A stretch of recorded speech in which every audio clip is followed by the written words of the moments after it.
Radhe Radhe. Hello everyone. तो जैसा कि आप सबको पता है कि आप सबकी रिक्वेस्ट पे मैंने क्वेश्चन सॉल्व कराना स्टार्ट किए हैं, जिसमें मैंने स्टार्ट किया है जूलॉजी फिफ्थ सेमेस्टर का paper first, non chordate and their anatomy, जिसमें आपके इस सेमेस्टर में मल्टीपल चॉइस क्वेश्चन होते हैं ऑलमोस्ट ऑल यूनिवर्सिटीज़ में। तो हम लोगों ने मल्टीपल चॉइस क्वेश्चन ही स्टार्ट किए हैं। तो आज हम इस लेक्चर में कवर करेंगे मोनोसिस्टिस का, जो प्रोटोजोआ का सेकेंड एनिमल है। कल हमने कवर किया था यूग्लिना, आज हम कवर करेंगे मोनोसिस्टिस।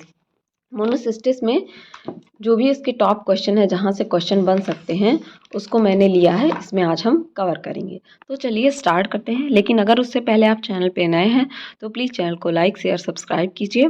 और जो भी मैं पढ़ाती हूँ, अगर इन नोट्स के आपको PDF चाहिए तो उसके लिए हमारा टेलीग्राम चैनल ज्वाइन कीजिए, जिसका लिंक डिस्क्रिप्शन में दिया हुआ है। तो चलिए स्टार्ट करते हैं क्वेश्चन से। क्वेश्चन फर्स्ट आपका पूछ रहा है कि लाइफ साइकिल जो होता है मोनोसिस्टिस का, वो इंक्लूड करता है, ठीक है, gametogeny and sporogony, schizogony and gametogony, सिजकी एंड गैमिटोगोनी, स्पोरोगोनी ओनली। तो जब मैंने आपको लाइफ साइकिल पढ़ाया था तो वहाँ पे मैंने आपको बताया था कि इनकी लाइफ साइकिल में गैमिटोगोनी एंड स्पोरोगोनी दोनों देखे जाते हैं। तो यहाँ से आपको पता चल गया कि इसका करेक्ट आंसर ए है, गैमिटोगोनी एंड स्पोरोगोनी।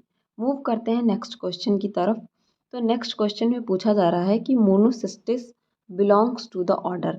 तो जब भी मैं आपको पढ़ाती हूँ तो साइड में आपको एक क्लासिफिकेशन का कॉलम ज़रूर देती हूँ, जहाँ मैं क्लासिफिकेशन कराती हूँ, जिसमें फाइलम, क्लास, ऑर्डर, जीनस ज़रूर रहता है। तो पूछ रहा है कि किस ऑर्डर से बिलोंग करता है, कोकिडिया, ग्रिगेरिनिडा या हिमेस्पोरिडा या मिक्सोस्पोरिडा।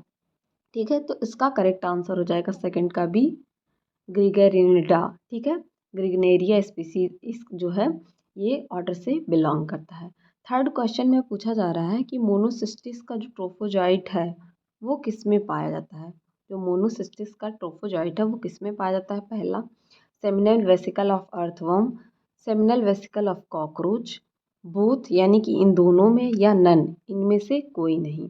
तो थर्ड का आपका ऑप्शन हो जाएगा ए, ये सेमिनल वेसिकल ऑफ अर्थवर्म में पाया जाता है मोनोसिस्टिस का ट्रोफोजाइट स्टेज।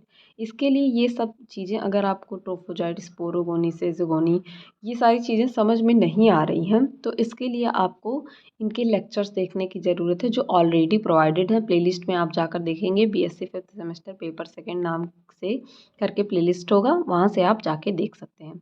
मूव करते हैं नेक्स्ट क्वेश्चन की तरफ। क्वेश्चन में कह रहा है कि जो मोनोजेनेटिक पैरासाइट होते हैं, ठीक है, इनमें से कौन सा मोनोजेनेटिक। अब मोनोजेनेटिक का मतलब क्या होता है, ठीक है, मोनोजेनेटिक का मतलब होता है ऐसा एनिमल जिसका सिर्फ एक पैरासाइट हो, ठीक है, सिर्फ और सिर्फ एक। और अगर यहीं पे डाईजेनेटिक दिया रहता तो डाईजेनेटिक का मतलब होता है ऐसे एनिमल जिनके दो दो होस्ट हो, ठीक है। जैसे कि मान लीजिए आप टीनिया सोलियम ले लीजिए, प्लेटीहेल्मिन्थ में आपका आता है टीनिया सोलियम, तो उसमें दो होस्ट हैं, ठीक है, मैन और सीप, ठीक है। तो उसमें दो होस्ट हैं, लेकिन मोनोजेनेटिक एनिमल जो होते हैं उनका केवल और केवल एक होस्ट होता है। तो यहाँ पे आपसे क्वेश्चन में पूछ रहा है जो मोनोजेनेटिक एनिमल्स होते हैं, पैरासाइट्स होते हैं, वो कौन है, ट्रैपनोसोमा, प्लाज्मोडियम, मोनोसिस्टिस या लेशमानिया। ठीक है, तो जो अगर इस तरीके का क्वेश्चन पूछा जाए तो करेक्ट आंसर इसका क्या होगा, मोनोसिस्टिस। अब यहाँ पे तो आपको मैं मोनोसिस्टिस के क्वेश्चन करवा रही हूँ तो पता है, लेकिन आपको ये बात याद होना चाहिए कि ये इसका कैरेक्टरिस्टिक फीचर है कि ये कैसा प्रोटोजोन है या कैसा पैरासाइट है, मोनोसिस्टिस। ठीक है, तो नेक्स्ट क्वेश्चन में पूछा जा रहा है कि Monocystis is a parasite of. Monocystis किसका पैरासाइट होता है, मैन का, कैटल का, अर्थवर्म का, मॉस्कीटो का। ठीक है, तो यहाँ पे आपसे क्वेश्चन पूछा जा रहा है कि मोनोसिस्टिस किसका पैरासाइट होता है। तो इससे रिलेटेड एक क्वेश्चन हम लोगों ने आगे भी किया है। तो मोनोसिस्टिस किसका पैरासाइट होता है, अर्थवर्म का। अर्थवर्म का पैरासाइट होता है मोनोसिस्टिस। मूव करते हैं नेक्स्ट क्वेश्चन की तरफ, जिसमें पूछा जा रहा है कि जो ट्रोफोजॉइट ऑफ मोनोसिस्टिस है इज अ स्टेज ऑफ। कैसा स्टेज है ये जो ट्रोफोजॉइट है, वो क्या काम करता है, न्यूट्रिशन का काम करता है, जेनेटिक का काम करता है, इन्फेक्टिव स्टेज है, या ट्रांसफॉर्मेशन वाला स्टेज है।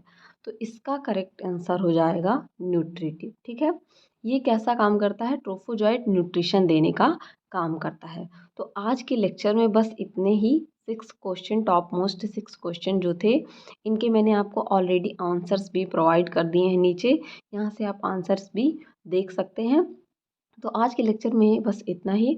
अगर आपको ये लेक्चर्स अच्छे लगते हैं तो अपने दोस्तों के साथ भी शेयर करिए ताकि उनको भी क्वेश्चंस के बेनिफिट मिल सके, और बने रहिए इसी तरह अच्छी वीडियोस के लिए। Keep learning, keep growing. Thank you everyone.